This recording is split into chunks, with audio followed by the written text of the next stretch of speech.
attend and present a body of information at a crop circle conference in England. And while we were there, crop circles were appearing at the rate of about 11 per day all around the area where we were at. The next slide that I'll show you is what I consider to be the grand finale of 1994. A beautiful image of a very powerful pattern in the science of sacred geometry. If you're familiar with sacred geometry, you know that this is called the seed of life, and that it is an integral component of a greater pattern called the flower of life. If you are not familiar with sacred geometry, you simply know by looking at this, you sense, you feel that there's something important happening here. This is a very powerful resonant symbol that we have. Well, 1995 crop season has just completed. We just got the slides back. I haven't really shown them to many people. And the next image that I have is, for me, one of the most interesting in 1995. And what you're seeing here, many researchers believe that we're seeing a model of our solar system. Here's the sun in the center. And just beyond the sun, you see Mercury in the orbit of Mercury, Venus in the orbit of Venus, the orbit of Earth, and there's no Earth in this orbit. And then Mars in the orbit of Mars, and the asteroid belt in its orbit, and we're not seeing anything beyond that. To many researchers, they believe that this is saying something very similar to what many of the crop circle messages have said, and that's simply that there is a change unfolding upon the earth, within the lives of the people upon the earth. I do not necessarily believe that this means Earth is disappearing. I believe that Earth, as we have always known Earth, is going through a tremendous transition and will probably never look the same following the transition as it did before that. And not intending to suggest here in this slide that there will be no Earth at all. Simply not the same Earth as we've seen before. Well, we're seeing these glyphs appear in many places, but some actually very unexpected places. The next slide that I'll show you is a slide that came to us from a little town known as Shaughnessy. And in Shaughnessy, what we see is the caption on the picture here. It says, they'd been seen before in Shaughnessy, but Doreen was still unprepared for the eerie rug circles that she was seeing in her living room. So maybe they are appearing in some other places. I don't know. Of course, this is ridiculous. And it's not that far from a phenomenon that is actually happening right now. I have not seen crop circles in people's carpets. I have seen actual photographs of glyphs that are appearing in places where there are no crops, and they use whatever media is there. In the ice, frozen rivers, lakes, and streams throughout the winter months in the Northwest, in the Minneapolis-St. Paul area, and all through the American desert Southwest. We're seeing those. The glyphs are not etched into the top of the ice or into the bottom. They're actually embedded in the inner layers of the ice, and they don't really last long. And even beyond that, for the first time this last year, 1995, I saw a phenomenon in northern New Mexico on a sandbar in the Rio Grande River. This image that I'm going to show you was taken from a balloonist who was at about 2,300 feet above the surface of the Earth. He lost air in his balloon quickly and dropped to about 200 feet. He believed that he was going to crash. And at 200 feet, he looked down onto this sandbar, and it happened to be on the day of the solstice, very close to high noon. And what he saw was this. You can see this spiral.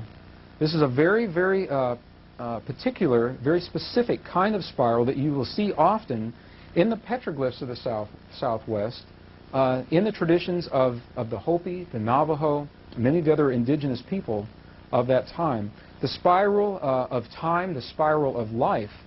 And the interesting thing about this and this particular spiral is that it didn't last long. It was gone within just a few hours of this sandbar. The water receded, the glyph was exposed, and then the glyph disappeared and the water covered it up again. So we're seeing a phenomenon that, if it is not new, has not been recorded much over the last few hundred years. All these things are happening now within the last few years of the close of this cycle, the close of this decade, this grand cycle of experience that began nearly 200,000 years ago. Why?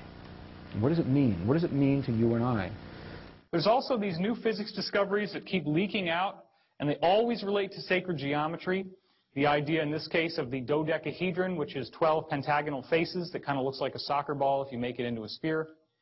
They actually found out, these scientists discovered that the background radiation from when the universe was first created has arranged itself into this odd geometric pattern. And that's been proven. So then the question is, okay, what is the force that would cause that type of geometry to emerge in the formation of the universe? As we're going into the 2012 subject, of course, crop circles have been on everybody's mind. This was the formation that came down a couple of years ago, which started out in an unfinished way. You notice that all of these blocks are completely solid, and this area is solid as well. Well, the circle makers, whoever they are, came back. And when they came back, this is what we got. Now you have time markings and symbols from the Mayan calendar, okay? And the alignment of these winged discs in terms of what markers they're pointing to, which corresponds to the Mayan system and the Aztec system, gave you an exact time reference of the length of time between when this was created and 2012, the end of the Mayan calendar. So this is a self-referential 2012 diagram given to us by whoever is behind the circle phenomenon. This is one of many crop circles which seems to suggest that the secret to understanding 2012 and this mystery that we're dealing with right here in our talk today is in vibration. That looks an awful lot like a vibrating puddle of liquid.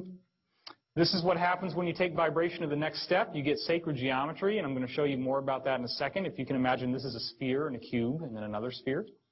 This is the Froxfield chromosome formation. Obviously, the circle makers are saying, you know, 2012, pay attention to your DNA, right? Except here's the thing. The chromosome's all broken up. And that's what happens before there's about to be a cell metamorphosis. Now, this is even more interesting. Check this out. What does that look like to you? A double helix. Okay, and there's 12 stations. Then down here, you get an even weirder thing. You get a triple helix, but they still have that same formation, and then, boom, what's this? And look at the timelines. This is less than a month apart in 1999, and this came out in 96. So it appears that there is a message being given about the basic nature of DNA changing somehow. This is another crop formation which shows you DNA very, very clearly. As you can see that it's twisting, and you can see the ladder and the helixes. So there's something very interesting going on here. Now, this is one of the most staggering formations that's ever come down. And as I said yesterday, the idea that two drunken Englishmen stomped it down with a funny hat and a string and board after coming back from the bar one night, it just doesn't fly. This is much too complex to be something that could have been done without an elaborate. And you know, the thing is, I mean, there have been some cases where formations like this have been documented as showing up within a 1-hour period. Like somebody's out there at night, they see nothing, and then there's lights and the dogs start barking and everything goes nuts, and then all of a sudden, boom, there it is.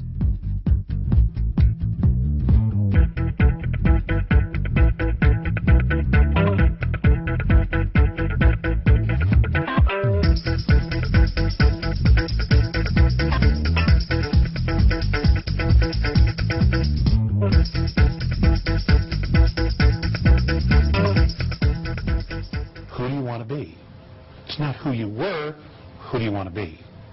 What do you want? In what direction do you want to create? What do you want to create? Do we create it together, or do we stand as individuals?